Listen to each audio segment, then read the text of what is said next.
Hey, good morning. Welcome, friends, to Montrose Anglers On The Vise. Glad to be back here with you this Saturday morning. And man, it's hard to be sitting inside this morning. It's going to be a beautiful, beautiful day. But we're glad you're here. And just a couple things before we get started.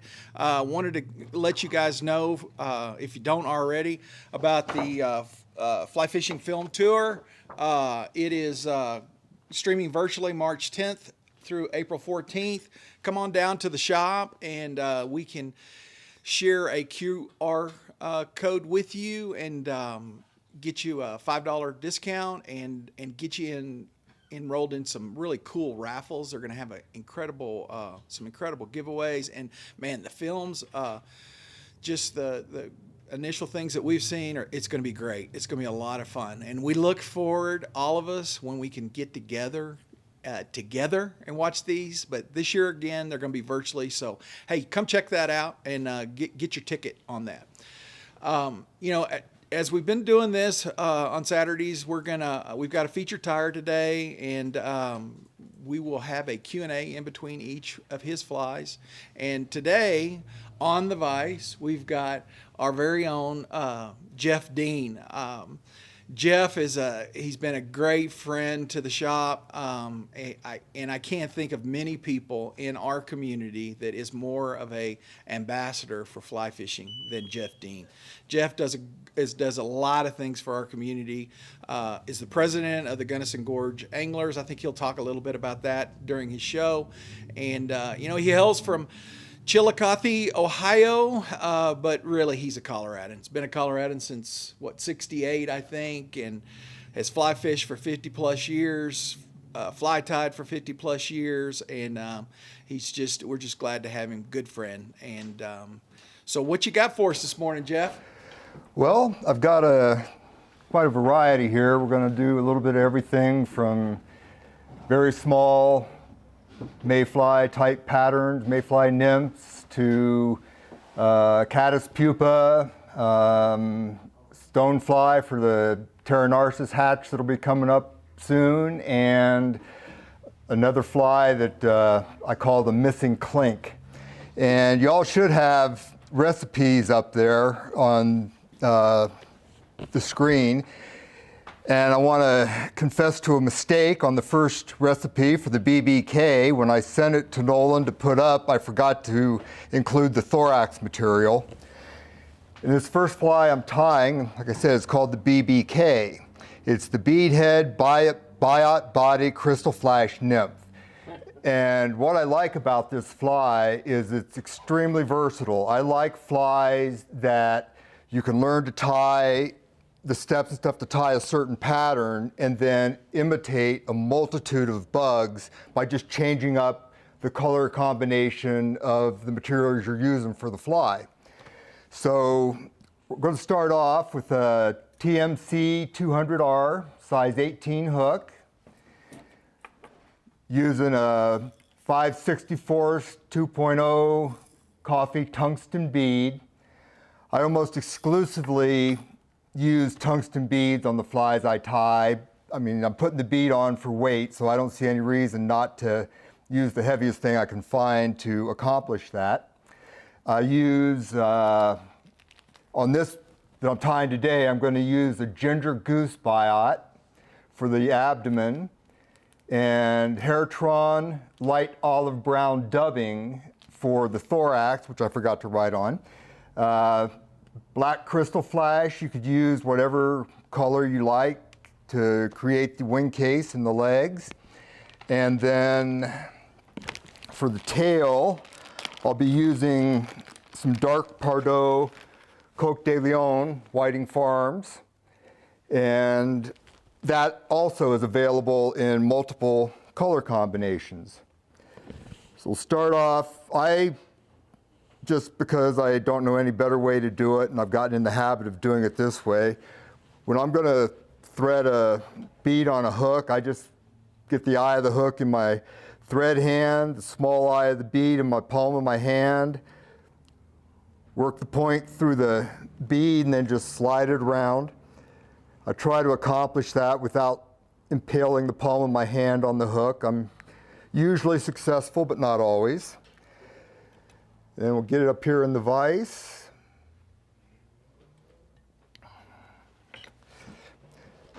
And just start your thread right behind the bead. Get enough wraps to kind of lock that bead in place. Snip off your tag end. And then, oh, not, what did I do with that feather? Oh, there it is. You want to pull off, not a huge bunch, but maybe, 6 or so Coq de Leon fibers. Just kind of nurse them out straight from the stem. Get their tips even and just pull the stem away. Then I measure them. I want to get about a hook shank long. Transfer that to the back of the hook. Switch hands. Do a pinch wrap, light pinch wrap to get it locked in place there. Take a look, make sure the length's good. And then go ahead and start wrapping over it using touching wraps. Being sure that you keep the fibers up on top of the hook shank. And you want to wrap until you're right above the barb of the hook. Now, I highly recommend pinching down the barbs of your hooks. When I tie my flies, I generally don't pinch them down when I'm tying them because every once in a while, somebody will want to order some flies from me. They'll say, hey, have you got some of those you can send me? And I leave the barb pinching up to them because not everybody agrees that a pinched barb is an efficient way of chasing trout. So the last thing you want to do is lift up those tail fibers and get a wrap underneath them to kind of prop them up a little bit. And then I take just one more wrap right back in front of the tail. Next step is you're going to select a biot off of your stem there, and you're going to put it in your mouth. And this is another thing that's part of the flexibility of this fly. With this biot, you can wrap it either with the indentation up and create a raised rib on the fly as you wrap forward, or you can put it with the notch down and just have a flat biot body and depend on the wire that we're going to put in now because I forgot to do it before. Nah, I'm not nervous. Nah, heck. I do this every day and forget stuff. Yes, every day. Yes, I. Yeah. So for the rib, we're going to use some extra small copper wire. The purpose of this is more for reinforcement of the biot than it is for any kind of flash or creating a rib. Now, if you were going to wrap your biot in so that it wrapped flat, then yes, the wire that you're putting in would create your rib. But most of these that I tie with the biot up so that the fibers of the biot create the rib. So now that we've got that out of the way, I have a biot, yes. And the reason I moisten the biot is because it's kind of a fragile material and sometimes they'll just crack on you as you start to wrap them. If you moisten it up a little bit, that helps to give it that little bit of flexibility that lets you wrap it without creating problems for yourself. Which is in fly tying. I mean, everybody in fly tying has their strength. My strength is recovering from mistakes. I'm always forgetting to tie things in like a rib. I mean, even to the point of having tied it in on the hook, but then I get up to the front and I'm tying in the thorax and realize, oh, wait, there's still a rib sticking out the back of the fly. And I can, if that happens today, I can show you how to recover from it because I'm pretty good at it. Okay, so you want to get that biot in at about a 45-degree angle and then wrap over the tag end of the biot to cover that up and create your underbody. And as the recipe says, you can use either a goose biot or a turkey biot. Turkey biot's going to give you a little more length, a little easier to work with. You're less likely to run out of biot before you get where you need to be on the shank of the hook. I like to live dangerously, so I'm using a goose biot on this size 18 hook. This is another thing that can benefit you if you buy flies that are tied by somebody rather than the mass-produced flies. This extra little step here, I'm going to add a little bit of Zap-A-Gap to the shank of the hook. And you're probably not going to get that from mass-produced flies because they don't have time or take time to do that, but it does help strengthen that biot just a little bit. You don't need to worry about getting it all around the shank of the hook. You just want to kind of spread it out along there.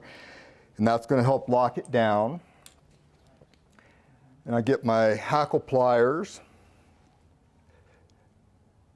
grip the very end of the biot because I know from experience it's going to be close, getting it to the front where I want it. And then that first wrap is important. Nice smooth wrap there. Try to get right in front of that tail.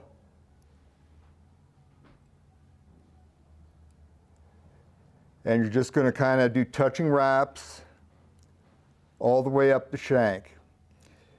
And this particular pattern here is one that I've been fishing a lot lately on the Gunnison. I've fished it as the second fly in my typical 3-fly nymph rig. It's behind a bigger fly that I use to help get the rig down and, you know, catch fish on that fly also. But the purpose of it is more to get things down to where the fish are hanging out typically this time of year.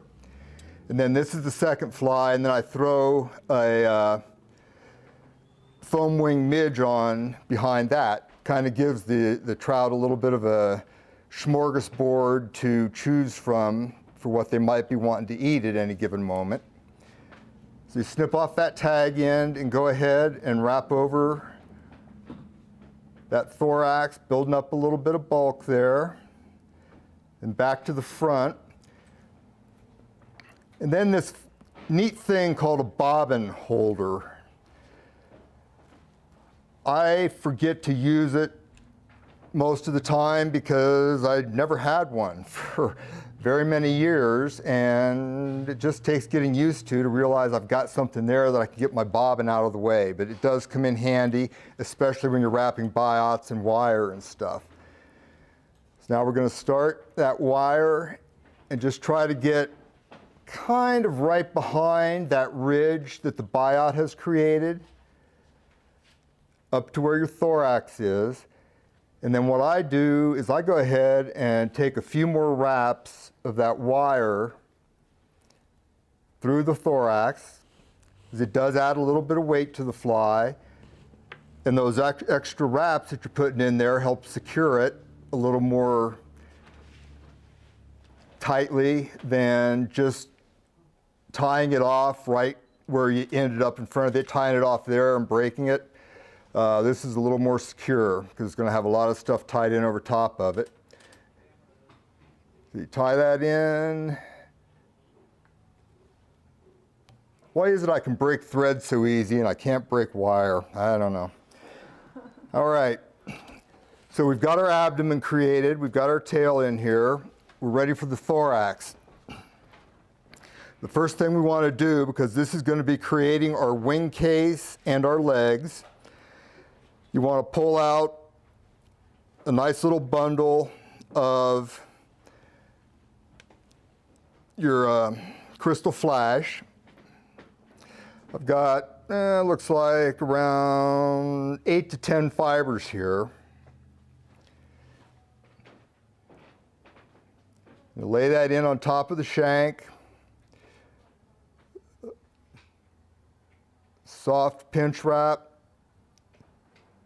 Go ahead, wrap back over it until you get to the front of your abdomen.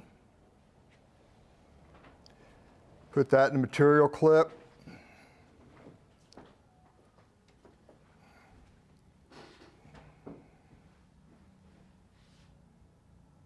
Snip out the butt ends.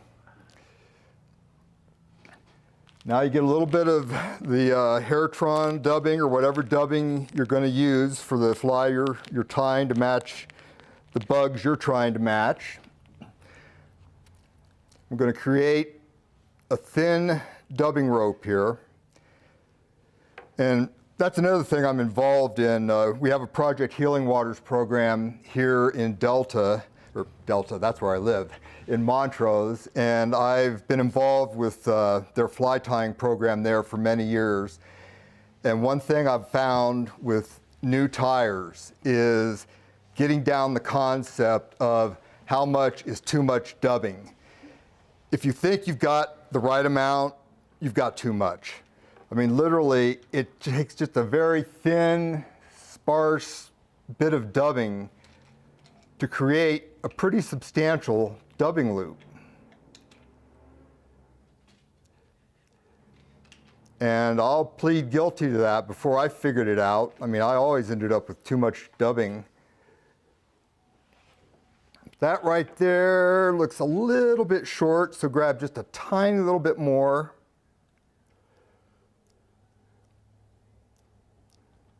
And there's people that'll, I mean, there is no right or wrong in fly tying. There's just how you do it. And there's people that twist the way I do with their, there's other people that twist counterclockwise. Better, worse, tomato, tomato, I don't think it matters. I've never noticed any problem doing it the way I do, so it must work. Now you're going to start dubbing in your thorax.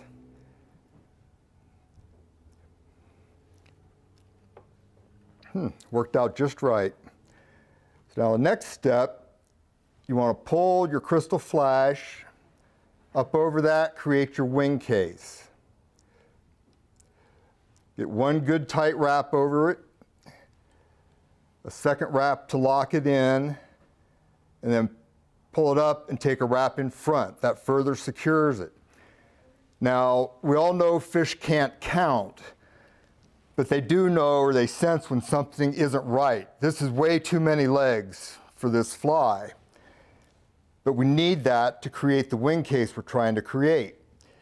So get your bodkin and go in here and kind of splay the fibers out so you can divide it. You want about 3 or 4 fibers on each side. So let's see.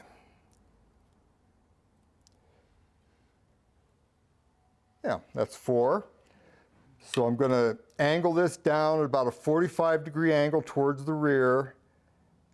Take one thread wrap over it, second to secure it. Do the same thing on the other side. And at this point, it's where the counting doesn't matter. If you got 3 in your finger, just go ahead and tie the 3 in. Don't try to redo it. I got lucky and got 4 again. Same thing here, down, get a couple wraps over it,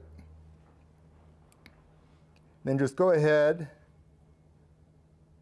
the tips of your scissors, and snip off all that extra Krystal Flash. Now you can go ahead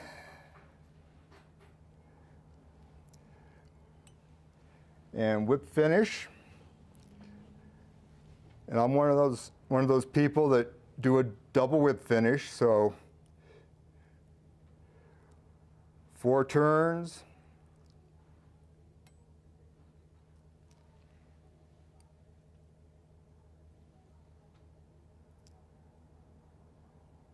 Four turns.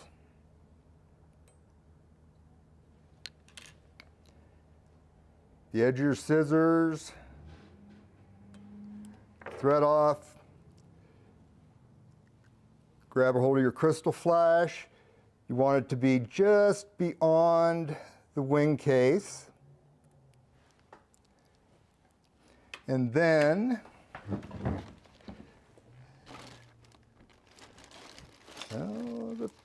okay, that's that one. Aha.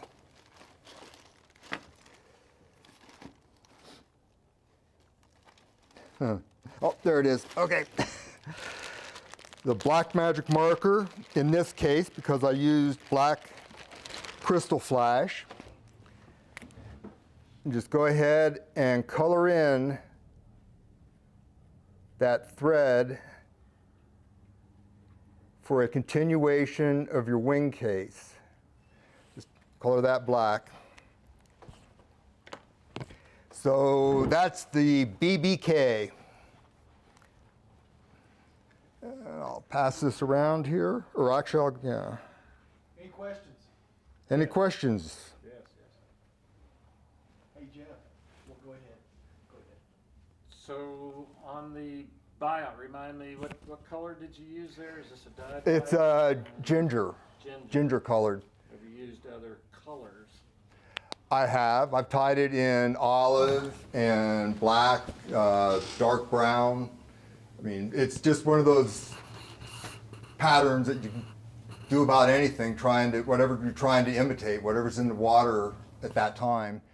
And I think the reason that lighter color has been working recently is that, well, obviously there's some lighter nymphs in there. That also, my hierarchy of fly tying, it needs to be the right size, it needs to be the right shape. Color is the least important. So dark or light, which is basically how I tie this pattern. I tie light versions, I tie dark versions, and they just seem to work. And I think more it's the profile of it. I think that'd be a good one in a tight line or Euro nymphing setup. Have you used that with the tungsten bead on the bottom fly? That'd be a good choice, I think. I like that. Yeah, a good dropper off of it. All right. Okay, so we'll clean up. Any questions from the internet? Well, that's what I was going to tell you. Bill must be sleeping in.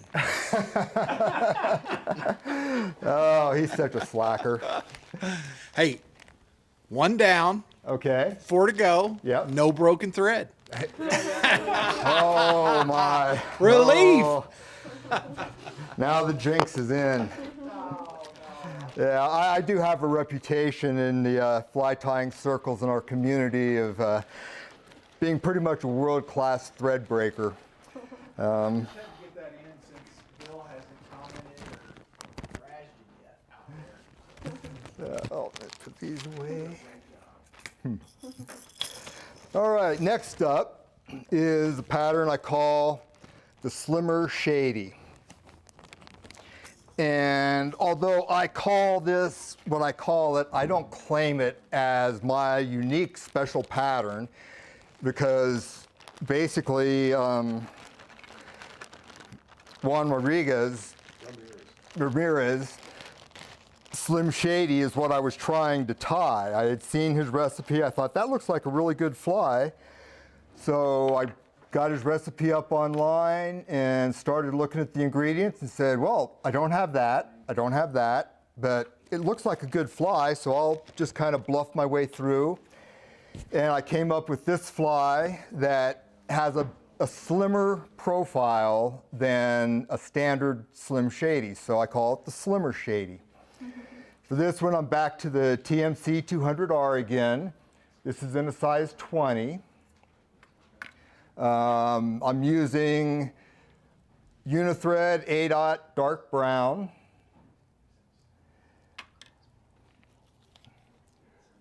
brown floral fiber, and mahogany superfine dubbing, Coq de Leon again, and I'm going to be using some Solarez resin on this fly, and it's kind of a brown holographic tinsel by Vivas. So let's get a hook out here. And I think that's another thing that has helped this combination I've been fishing lately is when I have that BBK as my middle fly, I tie it on a size 18 hook, and then the dropper I put off of that is always a size 20, so it's a little bit smaller, which is back to that hierarchy of size, shape, color. So I give them options. Okay, no bead on this one, although I guess you could put a bead on it if you wanted to. I've just never found it to be necessary because typically this is the last fly in the rig and the heavier flies in front will get it down, and not having the weight, I think, gives it a little more motion in the water.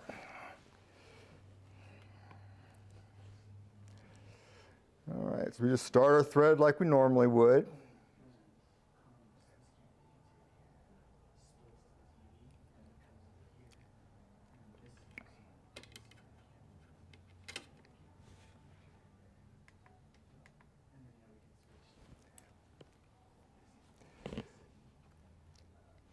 Back to our Coq de Leon Fibers.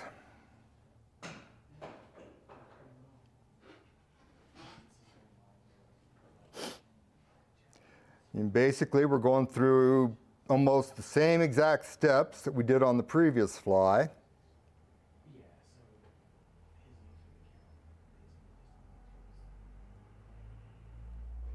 Again, using touching wraps as we go back over this. And you notice I don't lay down a thread base before I start tying things in, or at least on these two flies, because these are small flies and they have a very slim profile, and I'm trying to maintain that. So one less layer of thread is going to help keep that slim profile going.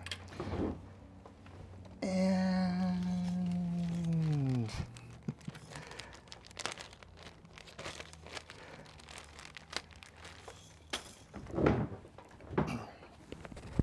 and everything you do in fly tying is good practice. So what I just did here with tying that tail in was good practice because I tied it in with the wrong thread. So we unwind it. I mean, come on now, you know, 2 hours is a long time to fill up tying flies, so I'm just buying myself a little time here. For the base thread, I'm using a light camel Vivas thread.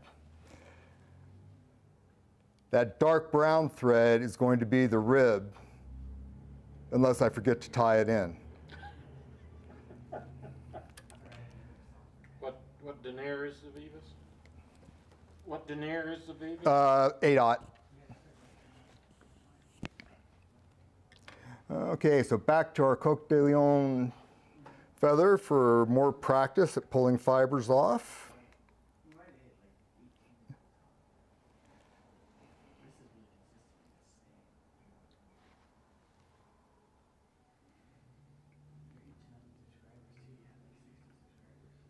it comes. Ooh, that pink.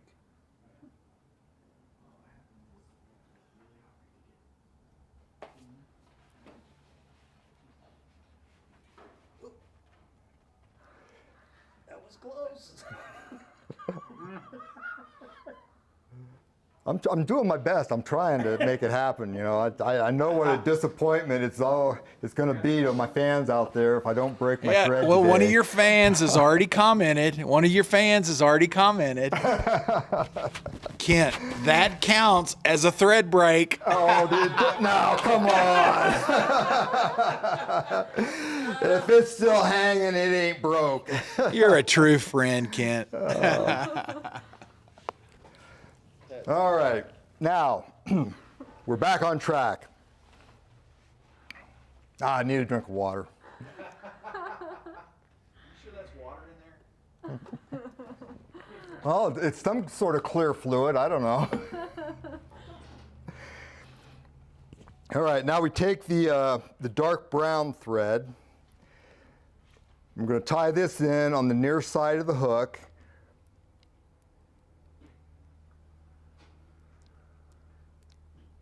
Right at the base of the tails. Get a couple wraps over it to lock it in place. And then just hang that bobbin back out of the way. And go ahead, continue wrapping over the dark brown thread back towards the thorax. Jeff, does that count as a thread break? You wrapped around the point of the hook. No, oh, I did. Look at that. I should have had my magnifiers down. Oh, now I see. We could see better on the camera than you can. Does that count? No, it's not broke. it didn't break. It's not broke. Okay. Yeah. Love you, man. I don't believe you. Yeah, I mean, while we're laughing here, that brings up something. We do a lot of fly tying gatherings here. We've got a pretty good group of people that we travel back and forth between Montrose and Delta and Cedar Edge. And, you know, once a week, we alternate between Delta and Montrose and just have an absolute hoot of a time all the time. It's just laughter after laughter upon laughter, usually at my expense, but that's okay. I can take it. So you tried to get that one the first time for Ridgeway, and then something got canceled. Yeah, and I haven't heard back from them that they've gotten another one lined up. But if they do, we will start getting involved with that. And I've been talking to some folks up in Grand Junction that are interested, when the time's appropriate, translation COVID, in starting a program up there. It's just a fun way to get together and tie flies, share secrets, and tell lies.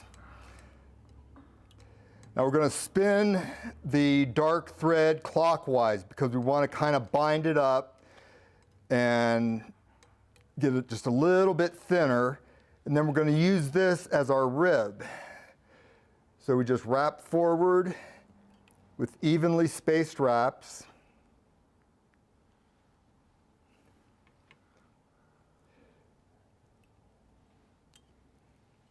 I'm surprised Bill isn't up here with his micrometer making sure that I'm evenly spacing my wraps.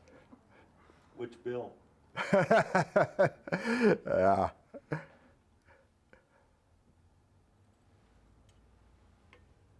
Okay, we get up to the front. Pop the camel thread off of the bobbin holder.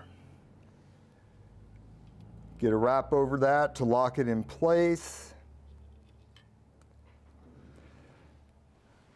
A second wrap, and then I pull this back and get a wrap, 2 wraps over top of it, and that locks it in there good and solid. And snip that off. And leave it up here on the table in case I need it again. Let's see here. What next? What next? Well, let's put in our flash material. This is a Vivus H16, which is kind of a brownish, root beerish, holographic tinsel, and this is medium.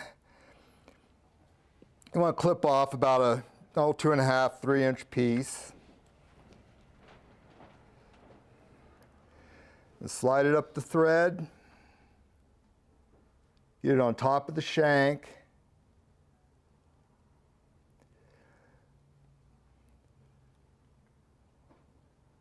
Take a couple wraps to lock that down, and then fold that tag end over and get a wrap over that to lock it in again. And snip off that butt end, and then go ahead and continue wrapping back over and create your thorax, or the base for your thorax.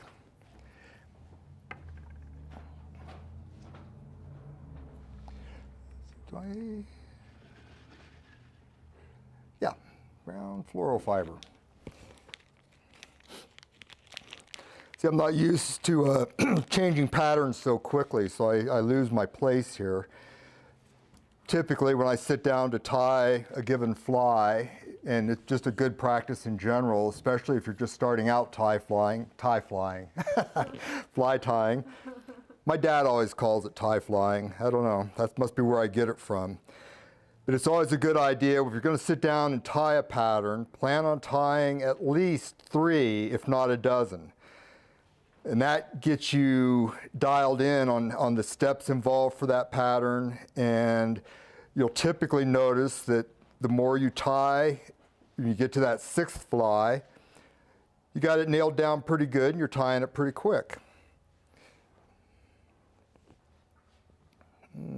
Okay, that's a little bit too much, so nurse out a few more fibers.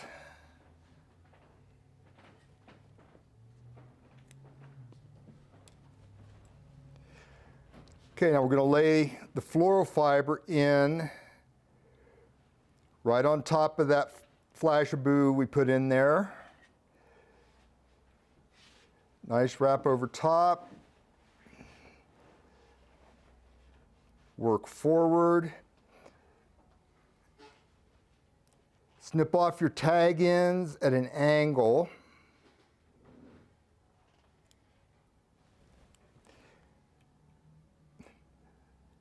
And go ahead and wrap over those to lock that all down in place.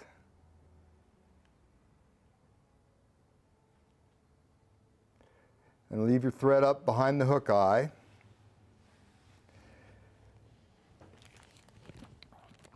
Now we're using this mahogany superfine dubbing to create our thorax.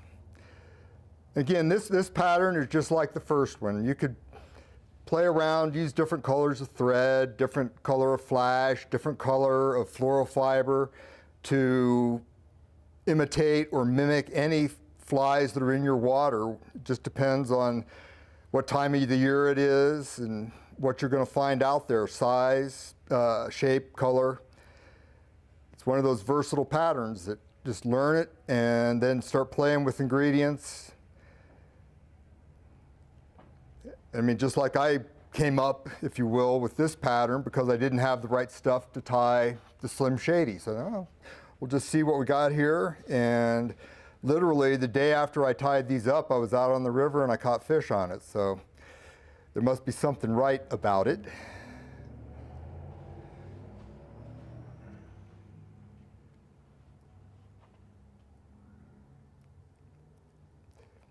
When I'm building my dubbing noodles, I try to get kind of thinner up here at the first part because what I'm going to do is wrap back and then come forward. So I don't want a lot of bulk when I'm wrapping the first layer here.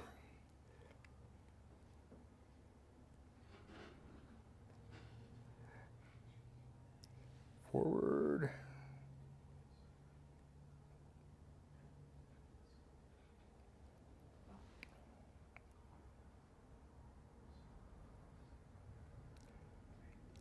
Okay, get your thread up behind the hook eye again. Now we're gonna pull all those floral fibers forward to create the wing case.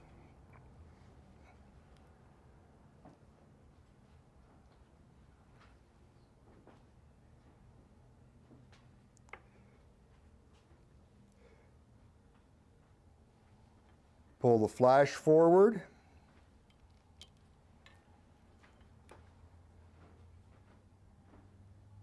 Pull it back, wrap over it again to lock it in place.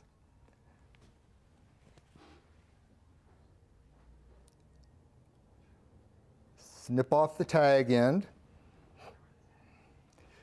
And again, we've got way more fibers than we need from creating the wing case, so let's just pull out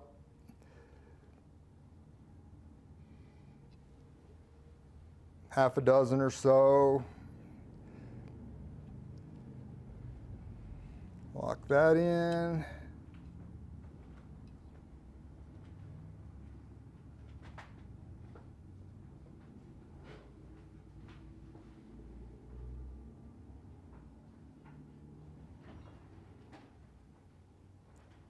Lock that in.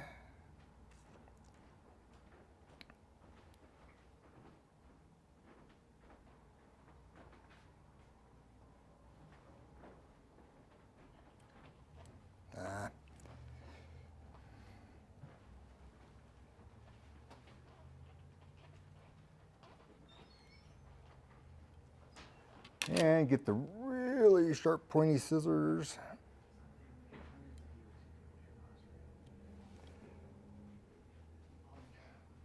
Crowded the eye just a little bit here. Not a fatal mistake unless you're at one of our Wednesday night gatherings, in which case it's fatal.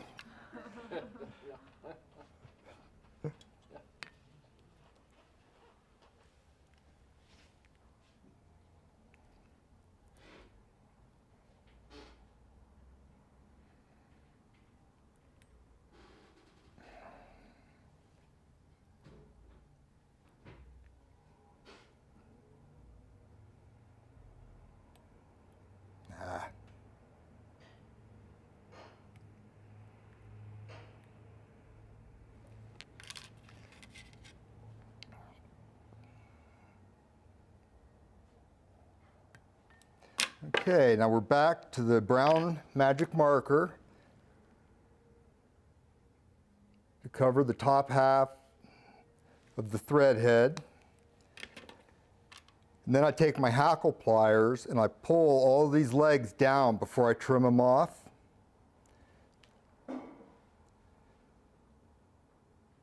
Grip them in the hackle pliers, let it hang there because I'm going to put some resin on that wing case, and I don't want to get it in the legs, and I want them out of the way. This is Solarez thick formula resin. Little dab will do ya, doesn't take a whole lot.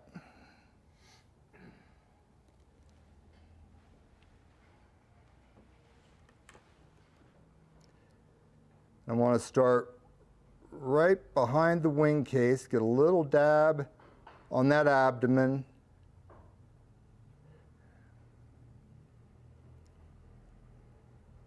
And then come all the way forward over the thread head.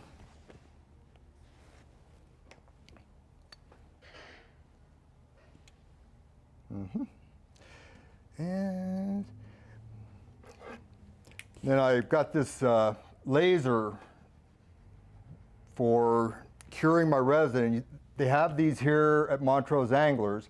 It really cures the resin quick. So you want to be careful you don't put too much on there and end up burning it out. Little dab. Yep, there we go.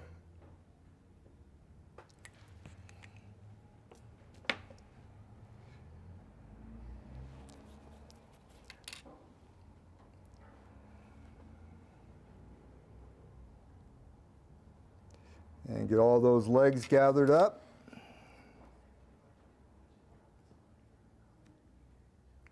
Trim it just past the wing case. And there you have the slimmer Shady.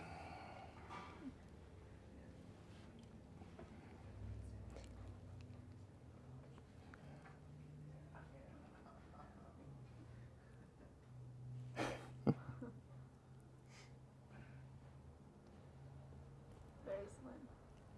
There it goes.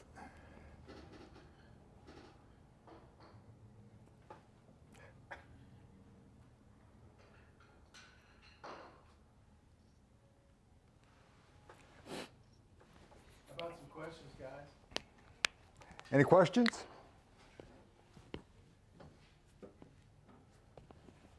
So, resin of choice. I noticed you use Solarez. I mean, is It's just what I use. that what you use? Yeah, I've used Loon, and Loon is fine, good resin. Yeah, it's just a personal choice. I don't think any one is really better than the other. Good, good. So- Well, we are now carrying that here in the shop. So just so you know, along with other brands with Loon. Okay, do one more fly before we break, or? Yeah, that'd be great. Okay. One fly more before we break. Yep. All right, next up is a fly I call the Missing Clink. And I came up with this fly as it's kind of an all-around emerger, cripple, combination of Mercer's Missing Link and Klinkhammer's theory of how he does his flies. So you've got that bent shaft that is down in the water and the hackle's holding the fly up on top. So I kind of smashed the two together and came up with the Missing Clink.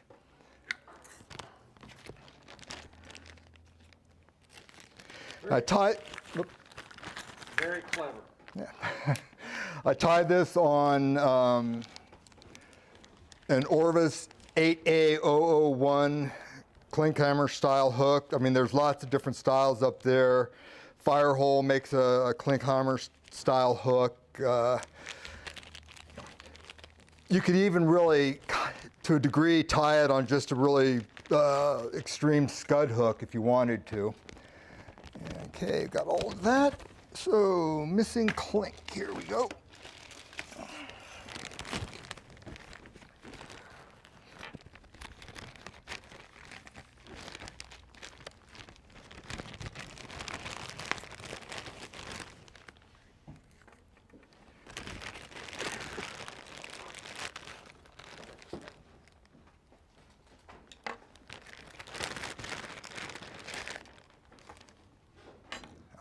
Oh. I know what that's for. Okay. Oh.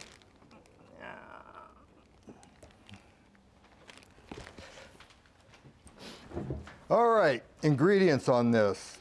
As I mentioned, it's the Orvis 8A001 in a size 14 is what I'm going to tie today. I'm using 1/69 inch Perdigons PB F34 flash tinsel. I'm using trigger point EP fibers and in a March brown color. And SLF bug dub in medium brown. For my hackle, I'm going to be using a poor man's Cree, otherwise known as Barred Dark Ginger. Whiting Farms. Whoops. Whiting Farms. Alrighty here.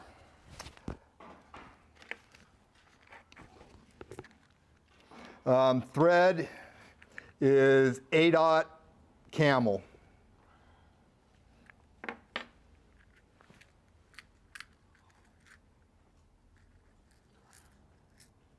And this, again, it's another one of those patterns that, like all patterns, you can just change this up. It's the shape that's the key. And the way I do the wings on this, I think allows a fish some leeway in what they see this fly as, whether a cripple or an emerger. So here we go.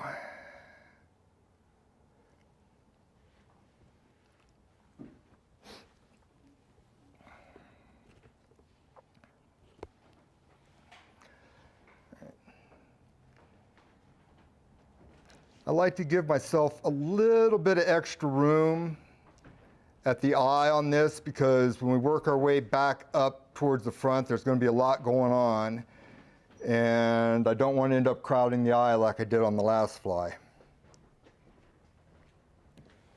because 2 in a row would be almost as embarrassing as breaking my thread.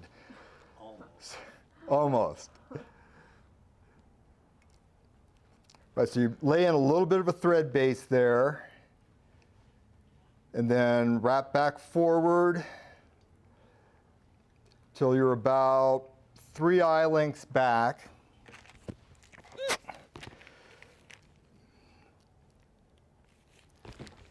And then I'm going to take out a clump of these EP fibers, EP trigger point fibers. And what you want to do on this, I mean, obviously that's a lot bigger clump than you would need to do just a post on a fly. But this is going to create the post and the spent wings. So you want to have a good sized clump there.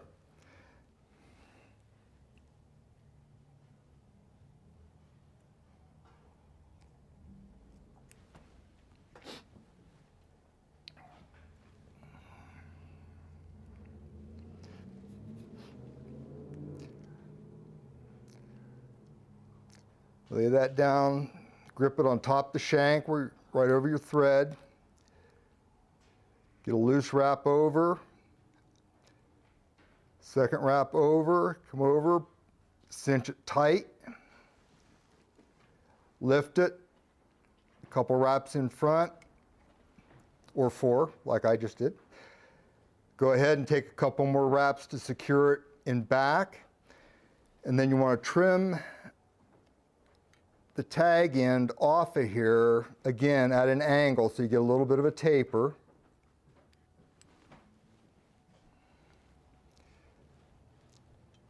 And continue wrapping back over those butt ends.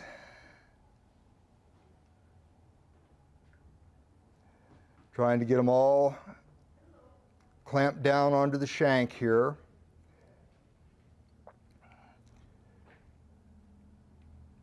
Wrap back over.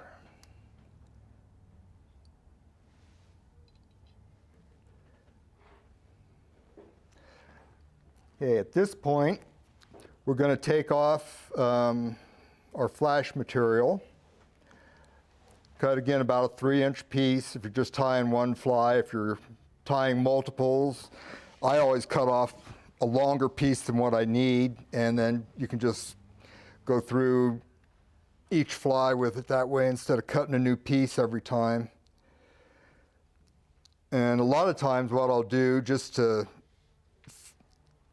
kind of gauge my material use, is I'll measure out the section of, in this case, flash that I'm using. Then when I'm done tying the fly, I'll measure how much I've got left. So then I know how much it took to tie that fly. If I've got 4 more left to tie, I can measure and say, well, I've got enough to tie 3 of them. And when it comes to that 4th one, I don't cut off a bunch of extra that's going to go to waste.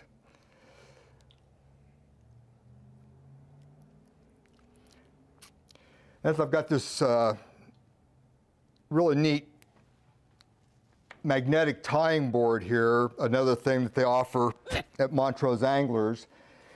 It's got a magnetic surface on it, and it's got a measure here, both inches and metric, and it's got your hook gauge. And across the bottom below the measuring board, the cutting board, it's got your bead sizing chart. So it's kind of a one-stop, everything you need right there in front of you. And when you're doing multiple hooks, you just drop them on there and they don't go anywhere.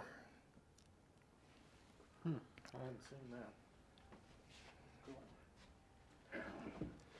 Okay, we're going to slide that flash up on the top of the shank.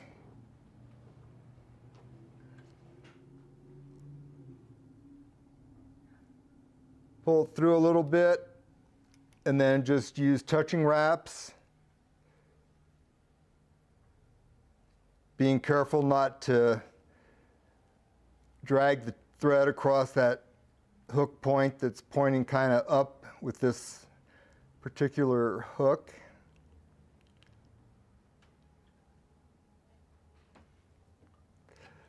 And you want to get to a point where you're down just past where the barb of the hook,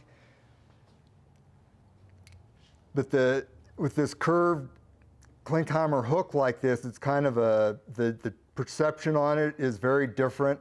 So you think you're over the barb when you aren't really.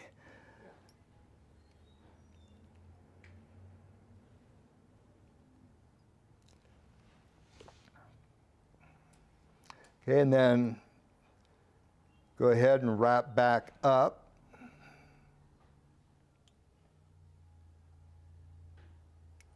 And sometimes you get lucky and you hit that point like I just did, but the thread doesn't cut.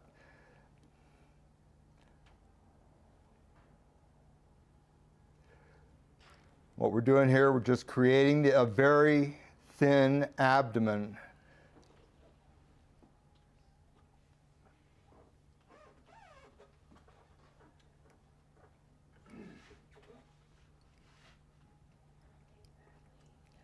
Because that part's going to be underwater, right?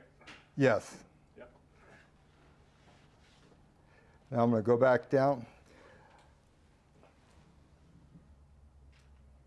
and trim that.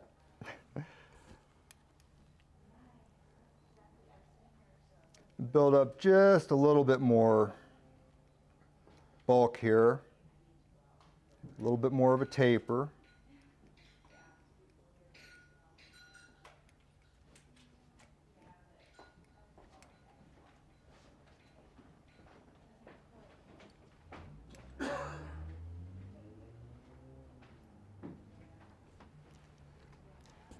Now I'm going to give my thread a counterclockwise spin to flatten it and go one more time up and down to smooth everything out.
Okay, get back in there at the rear of the abdomen. I'm going to go ahead and drop a half hitch in.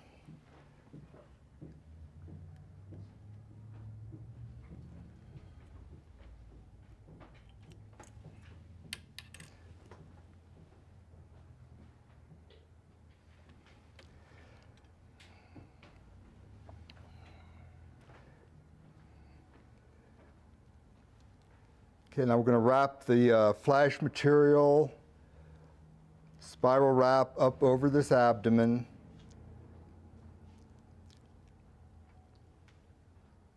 Open wraps? Yeah. Yeah, I call it spiral wrap.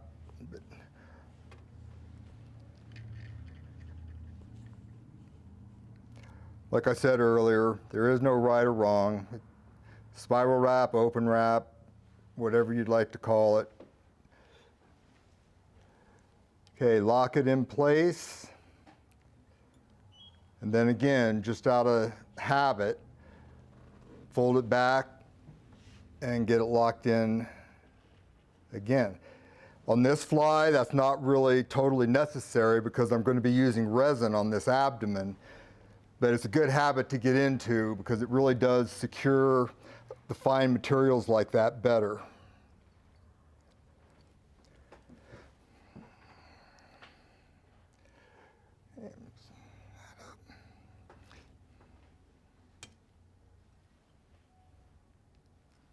Oh.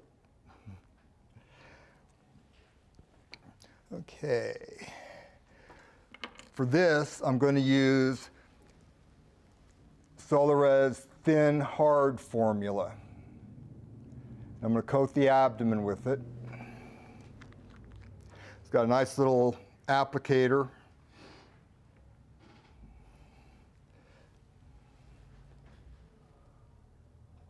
It does.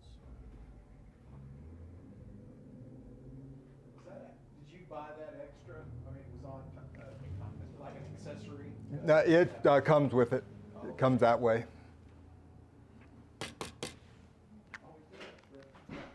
Yep. Yeah. Imagine that. Thanks for the product education there. And I'll go ahead and just spreading this resin around, getting complete coverage on the abdomen, taking the fly out of focus as I turn it, keeping the camera crew on their toes.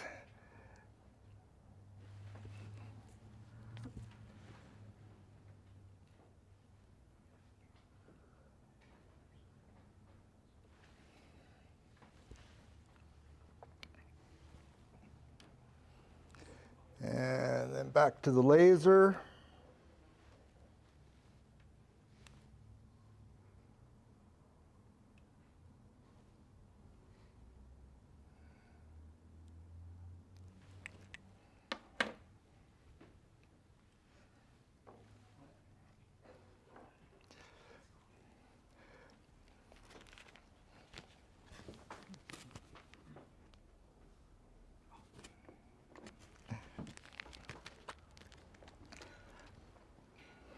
Okay, now we're going to work on the post and in preparation for setting our 3 wings on this fly.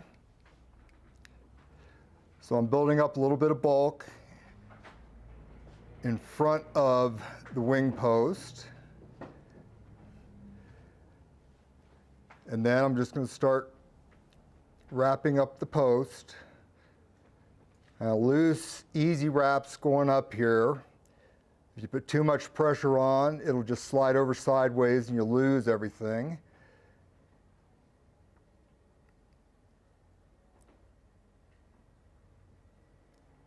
And back down.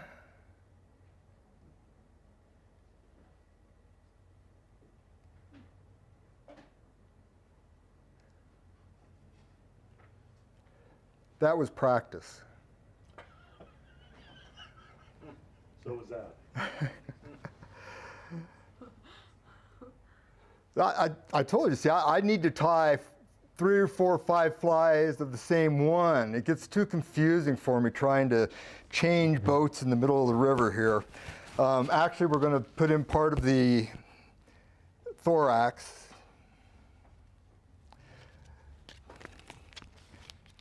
And create our spent wings first.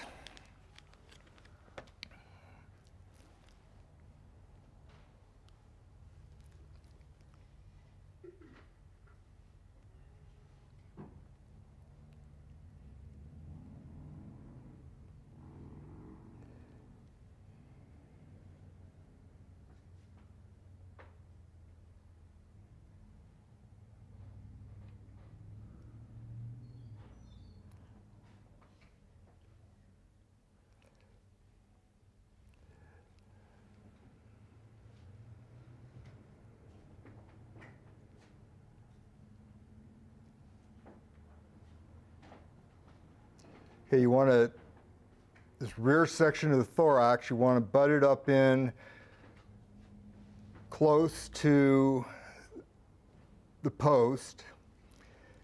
And then what we're going to do is we're going to tease out our spent wings.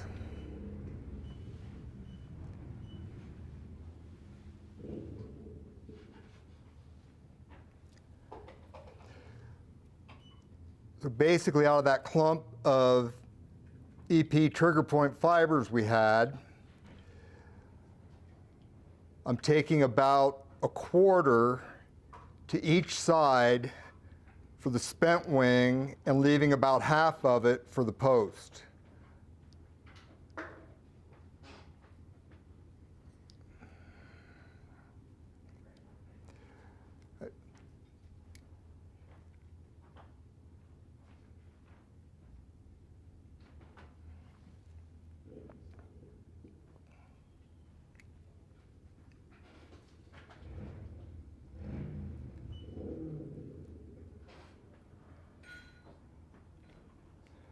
Okay, spent wings in, back in front of the post, and now we're going to wrap the post.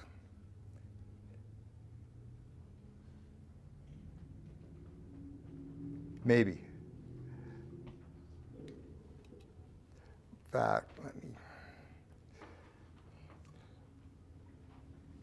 that's why I brought this handy dandy wire here.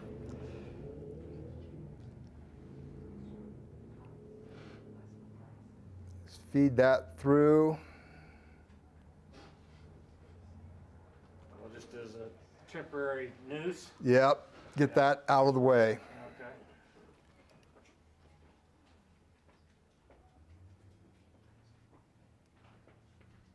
Okay.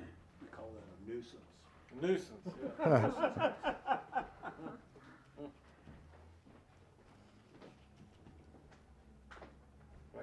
What I really want to know is on your temporary noose, what size wire are you using?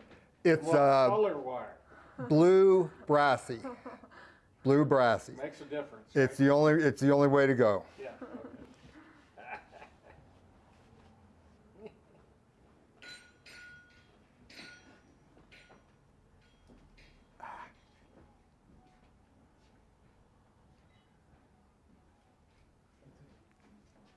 Now back down.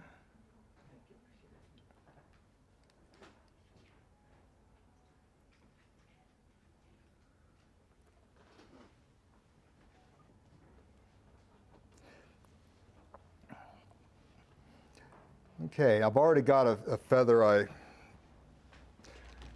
pulled off of this cape earlier.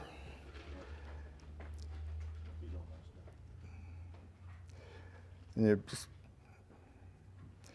pick away some of those fibers off of the lower part of the feather, get some bare stem going there. I orient this on the near side of the hook with the concave side facing out. And you want to have some of that bare stem exposed above the top of your wing post. Trap that stem in the front there, wrap over,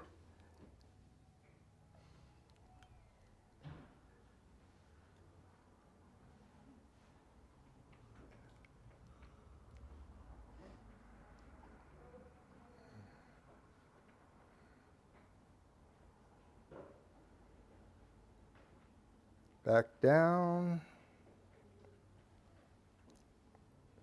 and back in front. So now we're back to creating, or next step is to create the rest of the thorax. So make another little dubbing rope here.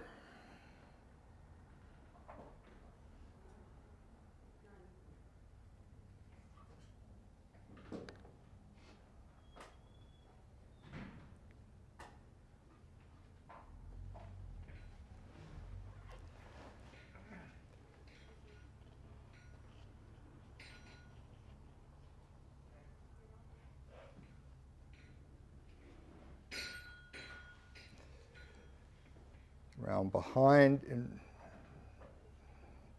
there, back in front.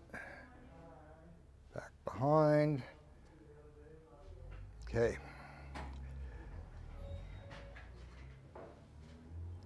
I'm going to release the wire here.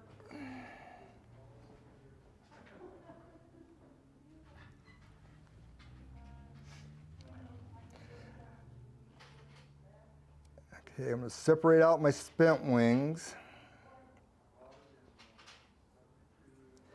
Add just a little more dubbing to my dubbing rope here.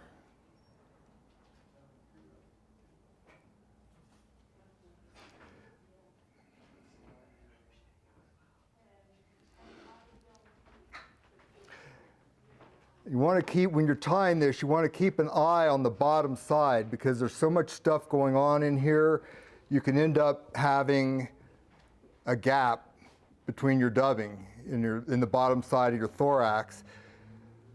So to counteract that or to get rid of it, taking a wrap back, whoops,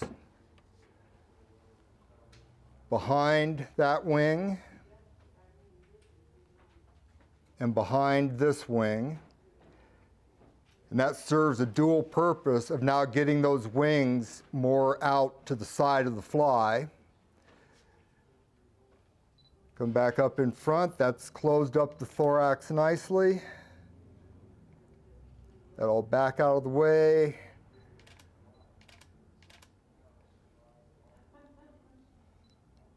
And leave the thread at the eye of the hook. So now we've got our spent wings out here. We've got our wing post. Now all we need to do is wrap our hackle.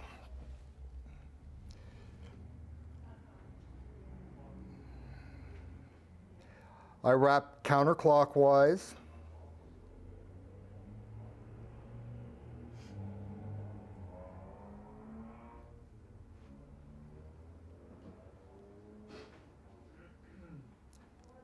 You know what? I think I'm going to go ahead and clamp these back out of the way again.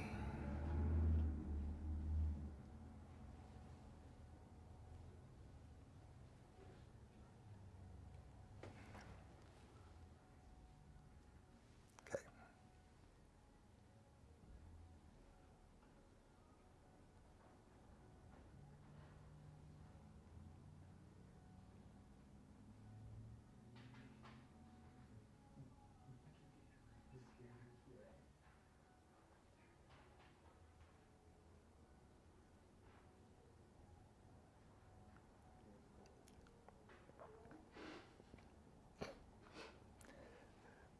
And you bring this forward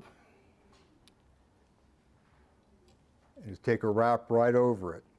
With doing that counterclockwise wrap, when you go through it like that, these fibers just fold over out of the way so you can get that butt end of the feather locked in there.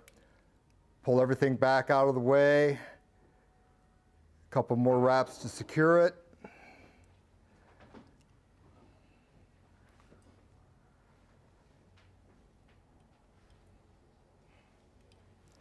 That out of the way. And get your scissors in there and snip off that hackle end.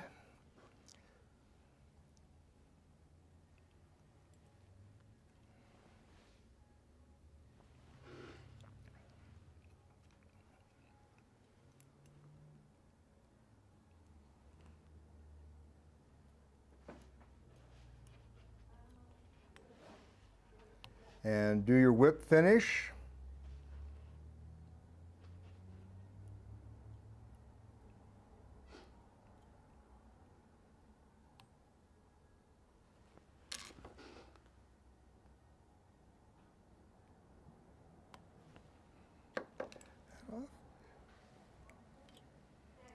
Side. If you got any stray fibers hanging out, you can just go ahead and snip them off. I got one there. Okay. Then your post, which obviously is not a real important feature of this fly. So, you know, trim it off maybe about the same length as the hackle is. So pop down. And then you want to trim your spent wings so they're about just a shade beyond body length and beyond the hackle there. Nurse those back out to the side. And these EP fibers will float really well, so that's another reason I ended up using the EP fibers for the spent wings. I did it several other ways in coming up with this fly, but I think that's the best, easiest way to do it because you got your post and your spent wings, and these are going to float well. So that is the Missing Clink. Time of year. Fish that. Time of year you like to fish that. You know, really, you could do it any time of the year because you can tie it in any size and any color combination. So, like this time of year, the stuff that's coming off is pretty small, midges and some small BWOs. So if you wanted to try to tie this on a size 18 hook, it would probably catch fish. Personally, I don't want to try to do that. So I'm going to wait until the bigger bugs start hatching and I can throw a size 14 at them. Then you're fishing that as a single dry fly. Yep. You're not, that's not in any combination rig or anything. Nope. It's just the dry fly. Single on a long, light tippet or something. Yeah, yeah. I mean, with the clink hammer, with the abdomen being down, I might throw a dropper off of it, some kind of an emerger, a light little small one, but by itself like that would be, I think, a good application for it, be the way to go. All right, I got a question from Caleb Egbert up in Chicago. Okay. He says, I love those sprint wings. Ever tie this, you kind of answered this, ever tie this in an 1820 for tricos? I could. I would probably choose not to, but I think it would work great. It's just that for me and my clumsy fingers, getting down to an 18 or 20 is pretty small for everything that's going on up there in the thorax of the fly. It might be kind of hard to make it, but now my mind is cranking, so when I get home today, you know what I'm going to be doing. Any other questions? All right, hey, we're going to do something. We're going to take a little break, but before we do that, we're going to do something a little fun and different this week. We had a hen cape that has been graciously given to us from Joel Evans and Whiting Farms, and we're going to do a giveaway, a drawing, and we're also going to put your name in this hat, and you will get this hat too. So it's a Montrose Anglers hat, and if you don't like that style, we've got some other styles. But what we need from you is your name. If you're online or in the store, we'll just come around and pick up your name, put it in a hat, and at the conclusion, after our last Q&A, we will do a drawing. So, but right now we're going to take a break. Thanks, guys. A quick break.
Hey guys, welcome back. We're here. Don't forget to give us your name if you're out there online watching for the drawing.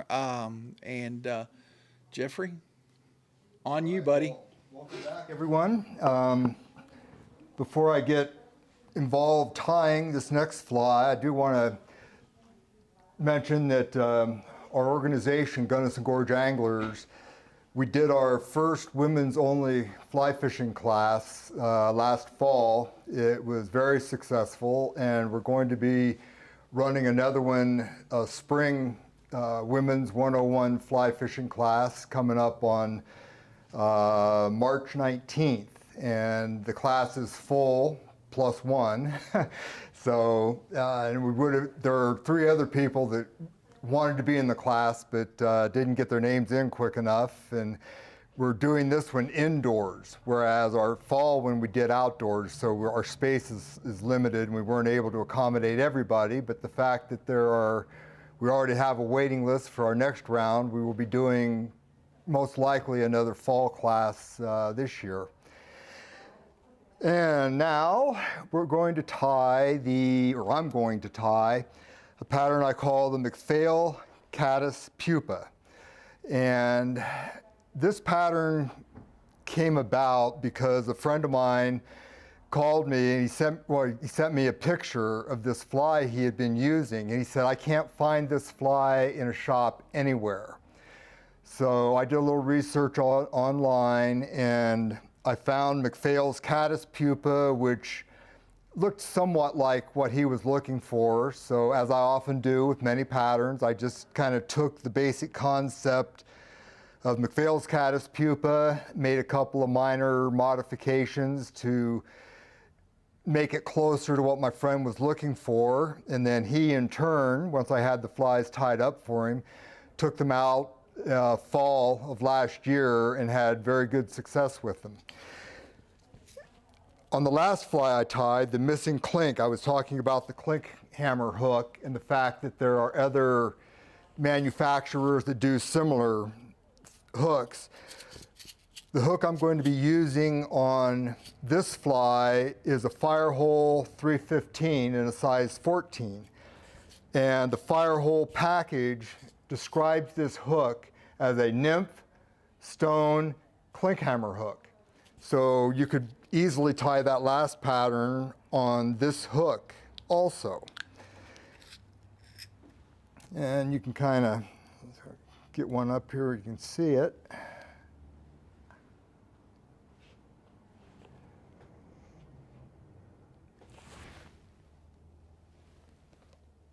It has that profile with sort of flat on the top and the abdomen hanging down in the water.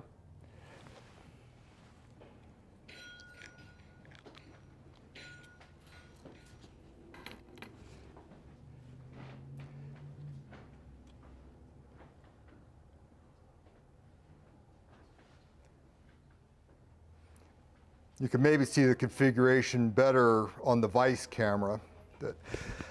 Okay, and for weighting this fly, I use what's called lead tape.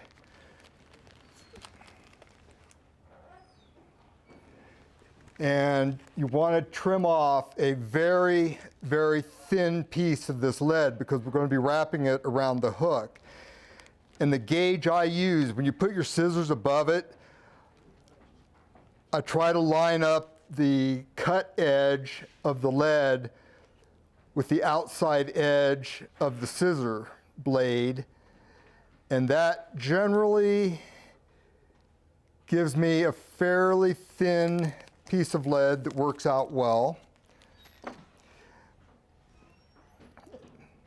It's got a backing on it because it is sticky on one side.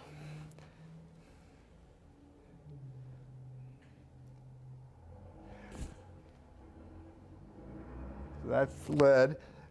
The thinner end here, I'm going to start this thinner end right about the bend of the hook.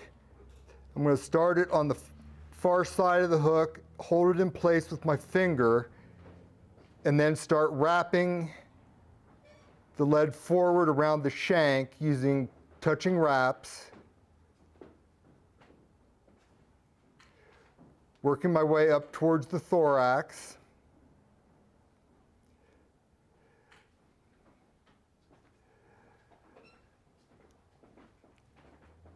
And then I'm going to start wrapping back over what I've just wrapped to create a little more bulk and a little more weight at the front of the fly.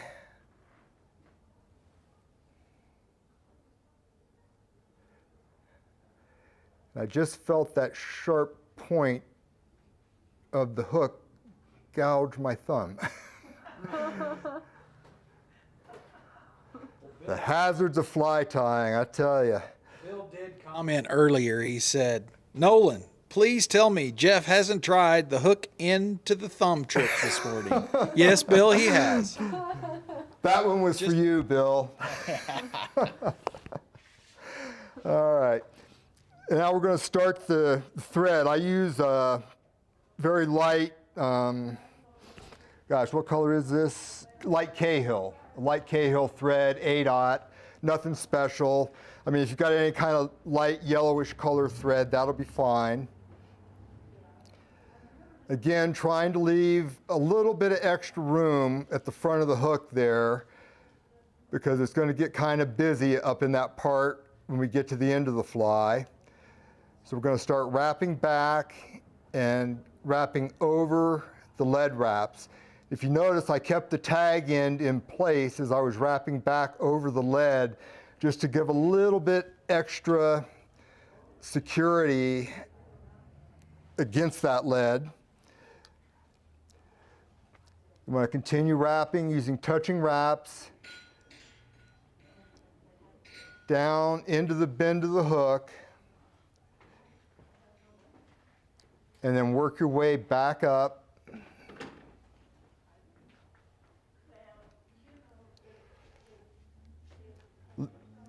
Using a few extra wraps as you're going over this lead. I mean, it offsets a little bit, so you want to kind of use your thread to sort of fill in those gaps and smooth it out.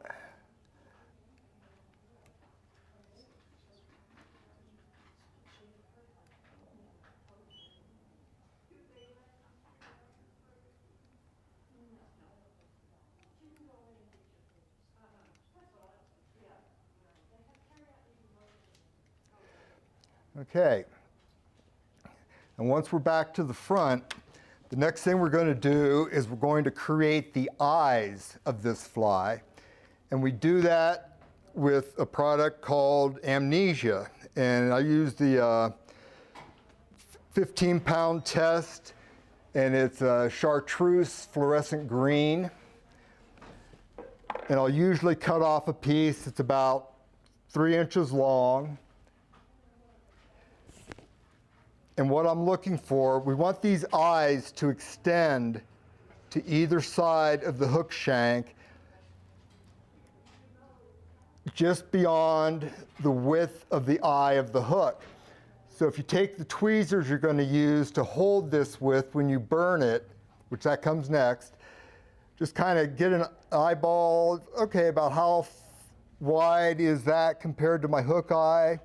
Looks pretty close. So the next thing you do is snip off a much shorter piece and be careful. Well, I'll do it up here. I don't know if you can see this or not, but hold your finger down on the short piece because if you don't, when you cut it, it's going to go flying into the distance. There are several pieces scattered around my fly tying room at home until I figured that little trick out of holding it. Okay, and you're going to grip the Amnesia in about the middle. It doesn't have to be exact. And you're going to take a lighter or a match.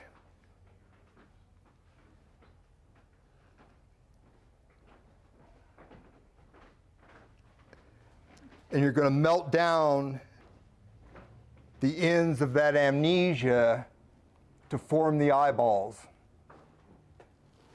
You see that okay? Yeah. We'll get that on the fly. All right. Yeah.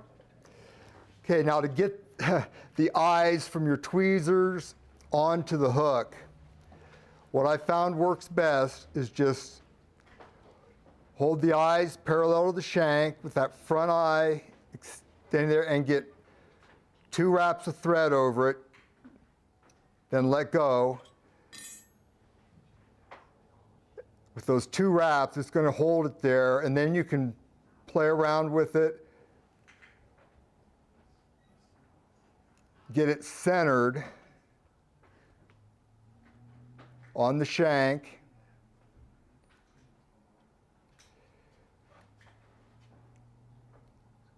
And then use figure 8 wraps to lock it in place.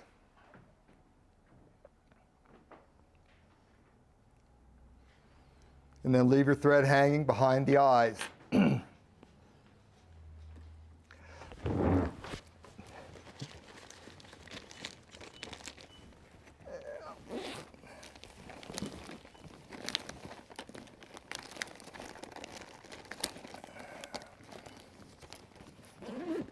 And I have to get another tool out here that I'd forgotten to get out earlier.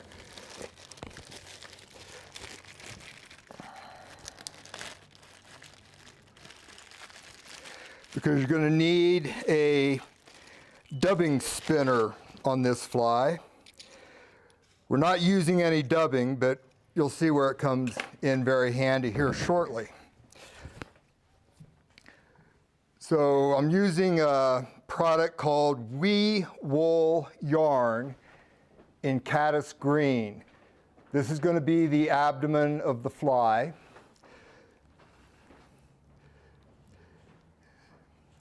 Pull off about a 6-inch piece.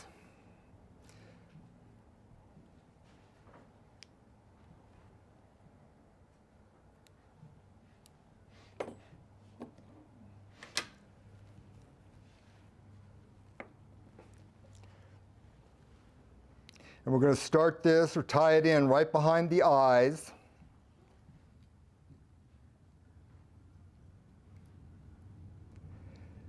And then wrap back over the body again, keeping the wool on the near side of the hook, parallel to the shank.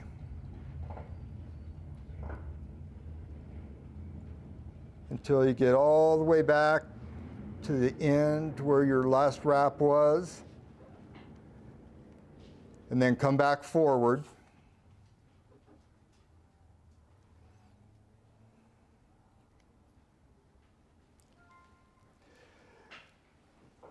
Okay, the next step, you need, where is it? Yep, here we go. I use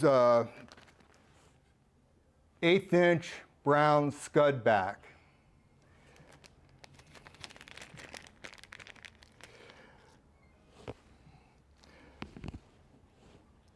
This stuff comes in really long lengths, and you really don't want to be using that much on the fly. So I'll usually take it and cut it down to about 3 inches, which I know from experience should be enough that you could tie 2 flies with that 3-inch piece. Then I trim off or trim the end of the scud back to a little bit of a point. And then we're going to lay that in and, oops, get this back out of the way, maybe. You want to be very careful with this wee wool too, it's quite fragile. Okay, get that point locked in there, wrap over, and then stretch your scud back over top of the body of the fly, and just wrap over it, keeping it centered on top of the fly until you get all the way back to the end of your thread base. Maybe take another wrap there to get it secured. Now we're going to create a wee wool loop. So we're going to make basically a dubbing loop with this wee wool. So it's that long, so go ahead and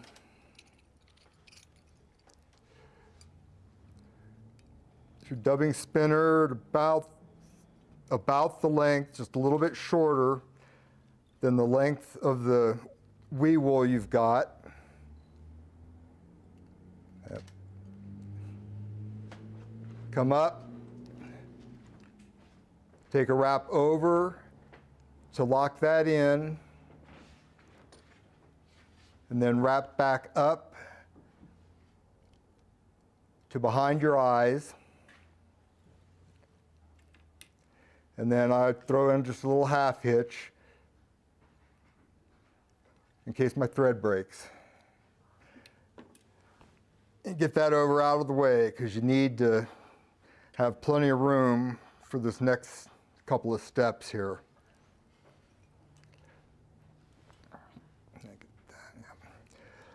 All right, so now I take the wee wool down and basically I just thread it through the same way I did in creating the dubbing loop. Pass it through the loop to secure it.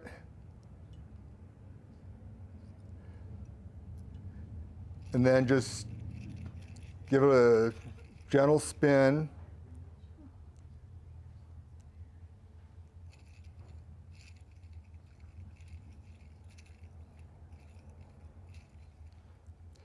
All right.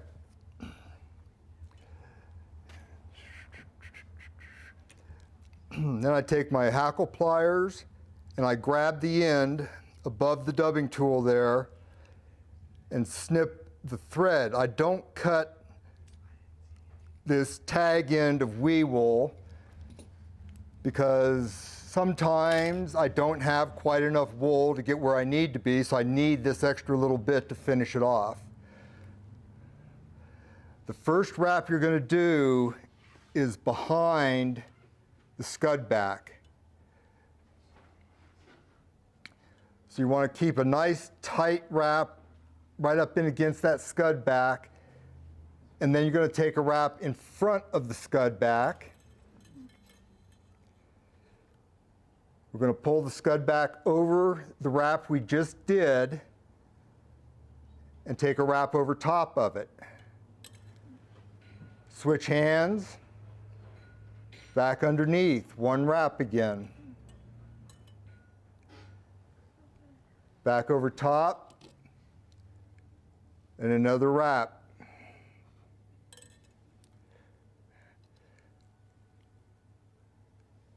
Another single wrap underneath.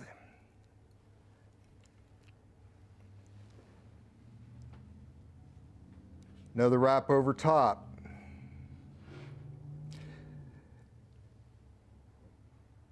One more underneath. Another one over top.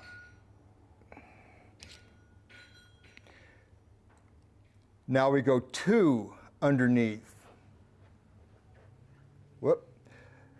That over top wrap got loose. You got to watch that because you get tension off and those wraps will slip on you. Okay, so we're going to take one,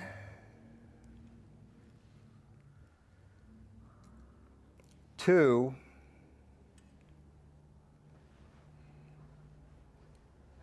and now back over top again.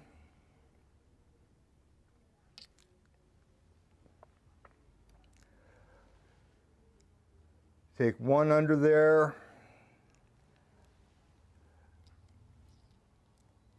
Now, we'll leave that, we'll finish it right there. We're just going to take that wrap in front and another wrap behind the eye. Another wrap.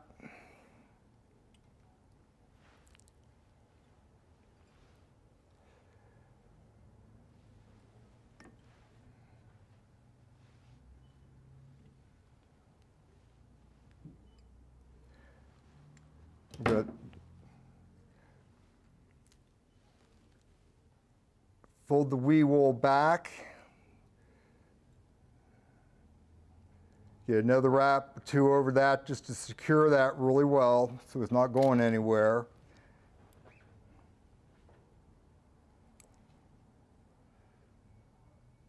And snip that tag end.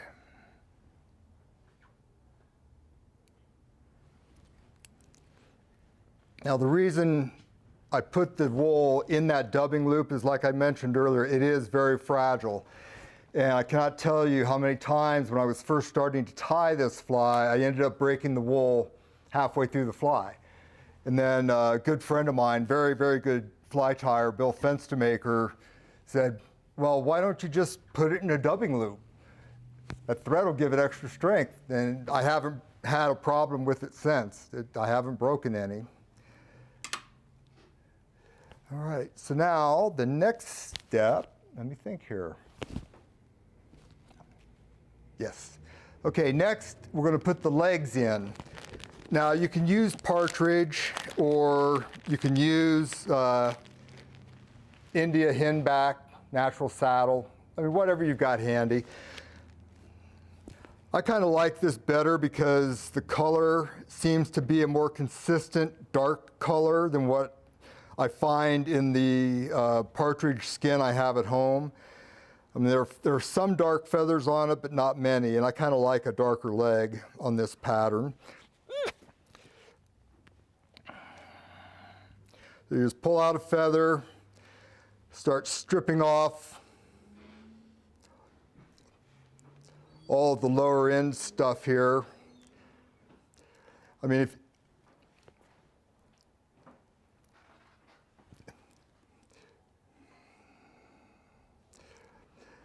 there was a time when I was using a big feather like this, and I would try to just strip out a little bit up here if I was just going to be using the tip and save all of this back here for tails and so forth.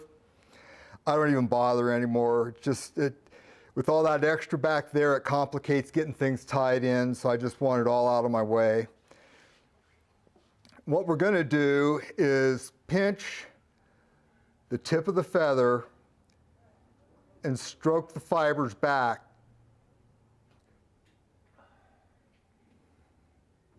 And then we're going to snip out that point that we've created. Just reach in there and snip that out. Smooth the feathers back down. What you're looking for is about 6 to 8 legs on each side. So this is a lot more barbules than we need to have on there, so I'm going to preen it back a little bit more. Yeah, that looks about right. So I'll go ahead and strip these off.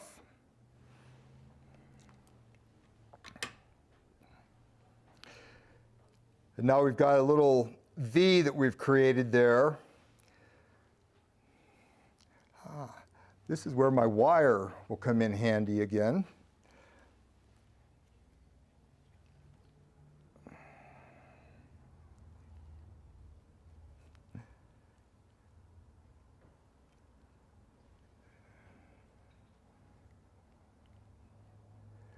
Just kind of get that material back out of the way there. And what we're going to do is we want our legs to extend about the length of the abdomen.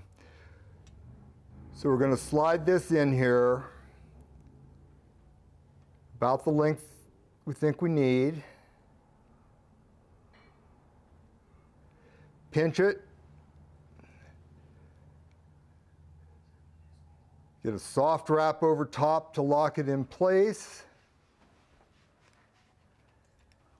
And then wrap back towards the abdomen, securing the legs to either side. Once you got that done, go ahead and snip out the butt end. Next, we're going to create the thorax. And I use SLF spiky squirrel dubbing for my thorax. This is the dark brown squirrel dubbing.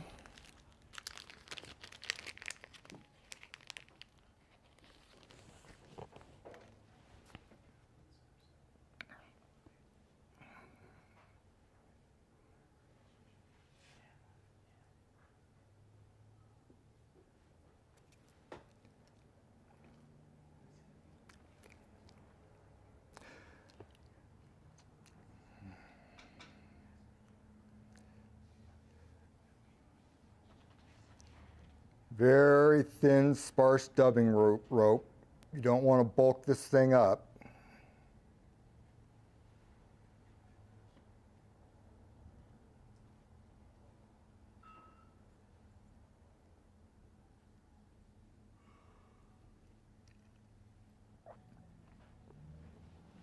Okay, pull those legs back out of the way and start dubbing behind the eyes, back towards the abdomen. And what we're doing here is we're creating the thorax and working towards the head of the fly. I want to do a little bit more between those eyes.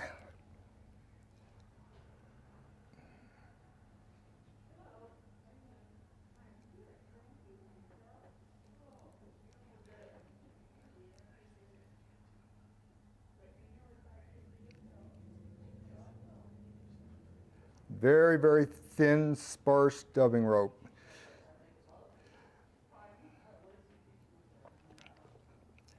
Okay, you're going to kind of over in front, come over behind, there.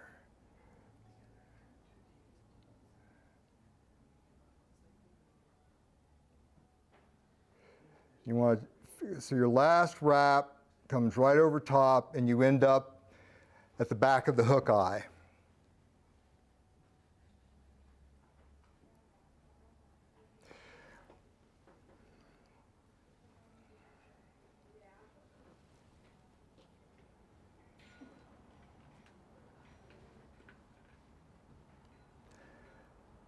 Then you get to play around, getting your wire off of there.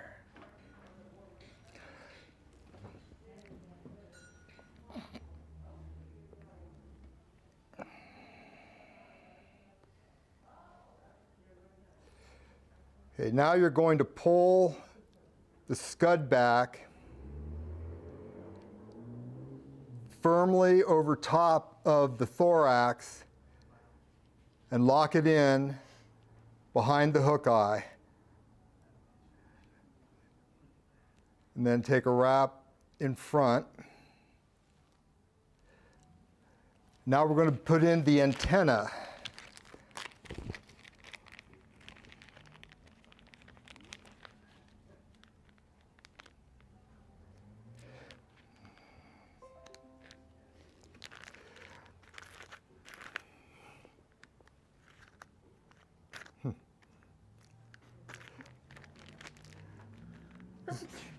This will be a little bit of a flashback for some of you tyers who've got a few more years of experience out there.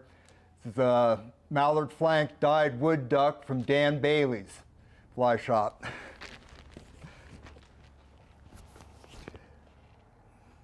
Oh, there we go. Now this part of the fly is kind of persnickety. I need my magnifier down here. You want to get 2 barbules off of this feather. And these are very thin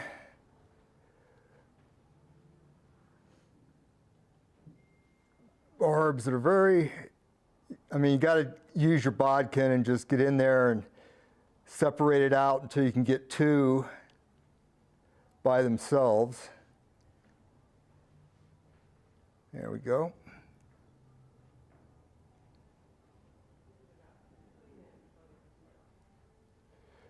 And you pull those away from the stem. And actually, I still got 3. In this case, fish can count. If you put 3 antennas in there instead of 2, you might as well just razor blade it off and do it over, because they'll know, they'll see the difference. Okay, these antennae, we want to be just about the length of the abdomen. Up, that tip of that one wasn't there, so we're going to pull 2 more off. Because if the antennae are different lengths, that never happens in nature, so fish will recognize that.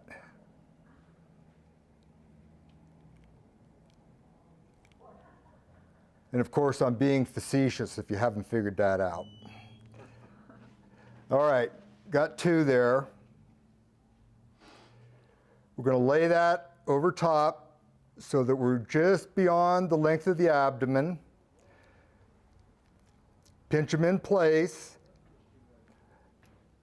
And we're going to do another wrap in front of the eyes, behind the eye of the hook.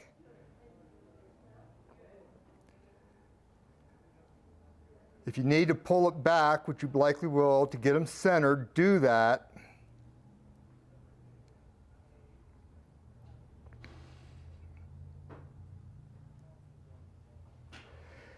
And then we're going to fold the scud back over this whole mess here. But we want to get a little bit of separation in those antennas first. So split them apart and take a couple more wraps behind the eye of the hook to kind of lock those in that spread position.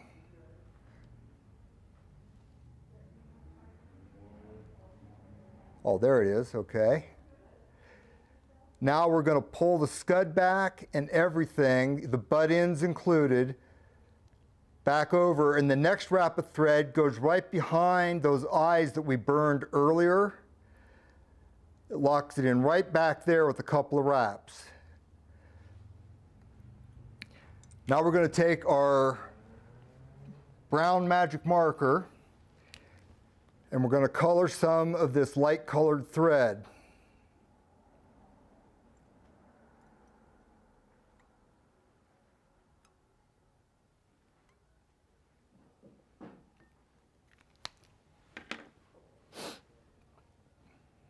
And we're going to whip finish right behind those eyes to cover it up with that dark brown thread.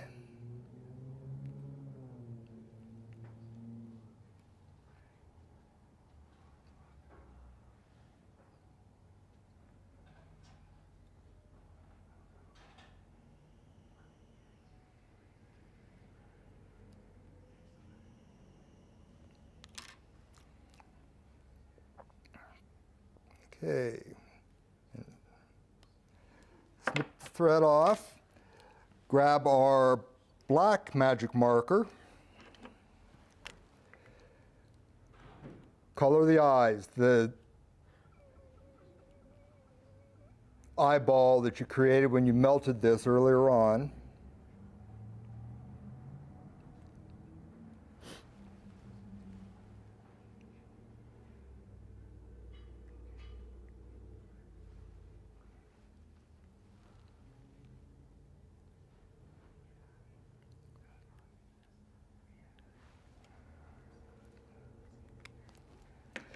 All right, now take your scud back up, being careful not to trim off those antennas. Snip your scud butt, or the scud back off, scud back, and then preen out those 2 butt ends of the wood duck.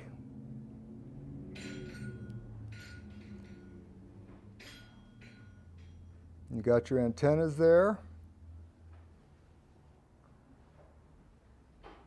Yep. A little bit of separation on those antennas. And that's the Macphail's Caddis pupa.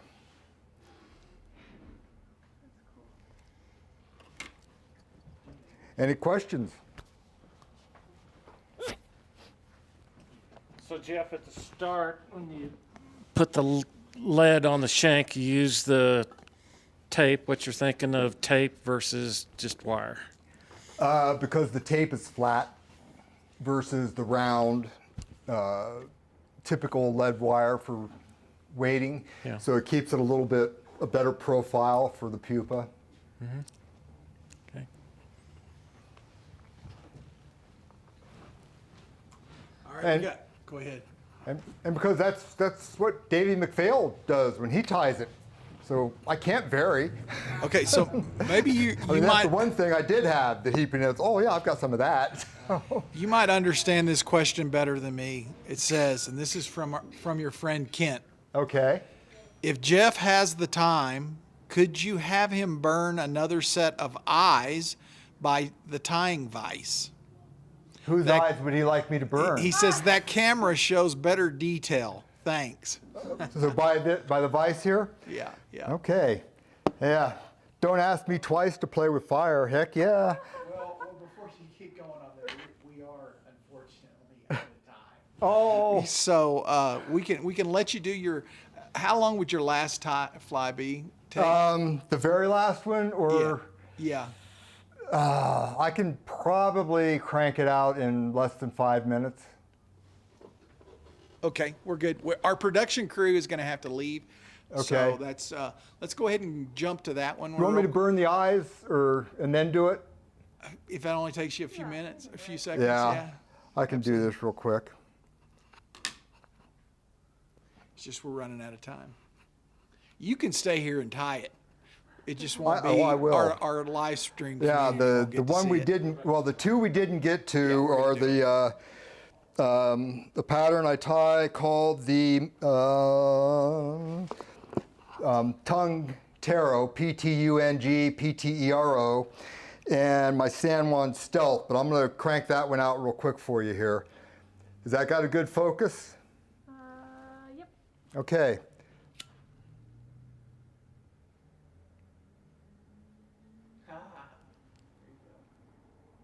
We good? Yep. That's cool. Perfect. Yep. Nice. And you notice I didn't color them until the end, and that's because they're still kind of hot. So I give them time to cool down before I try to hit them with the magic marker. Okay, I'm going to quickly do the San Juan Stealth Bomber for you. I found out about this pattern. My wife and I went down to the San Juan River below Navajo Dam to fish 3 or 4 years ago. And one of those 1 in 1,000 chances, there were 2 levels of cabins where we were staying. My wife and I were in the upper level cabins, and there was another group in one of the lower level cabins. I'm Jeff. The guy that was in charge of that lower level cabin's name was also Jeff. Our cabin number was 14.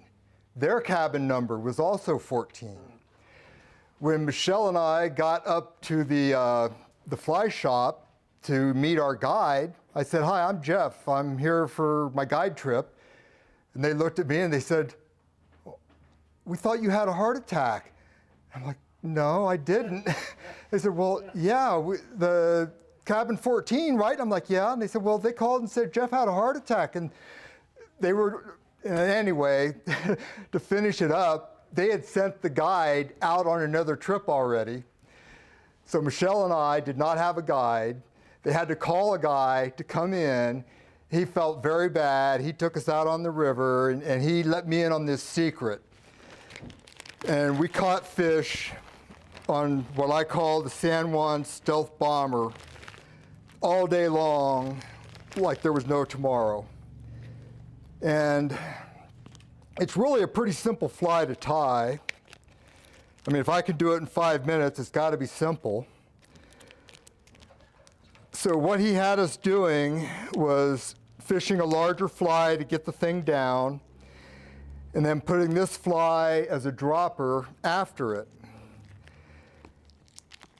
And I tell you what, I mean, it worked, and it was really not that hard to tie. You want to get these red hooks. This is a Umpqua U202 red hook. Get that Caddis pupa out of there.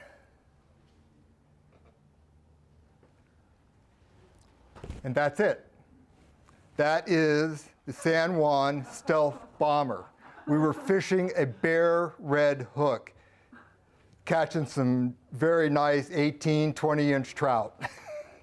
So anyway, thank you all for watching today. I think we'll try to film my tongue taro, and maybe we can get that up at a different time. All right, sounds good. Hey, thanks, Jeff. That was great.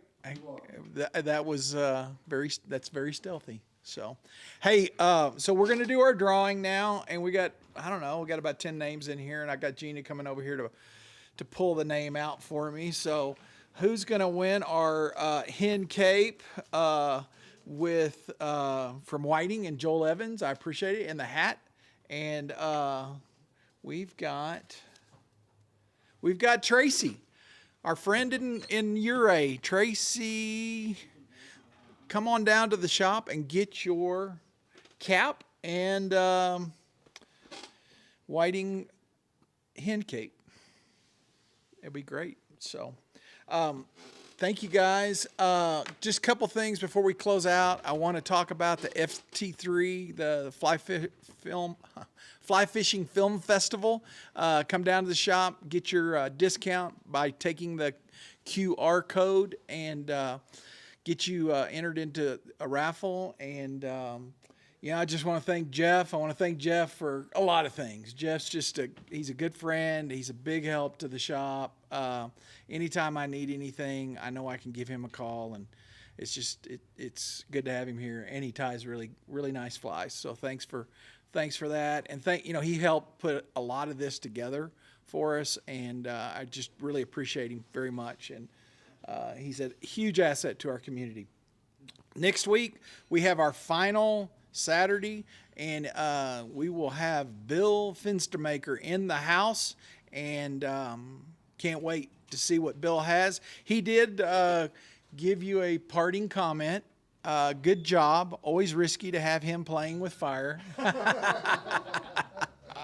So, hey, thanks, Bill. We appreciate you, and we're looking forward to having you here next week. Thanks, with that, hey, get out on the river, folks. It's beautiful out there.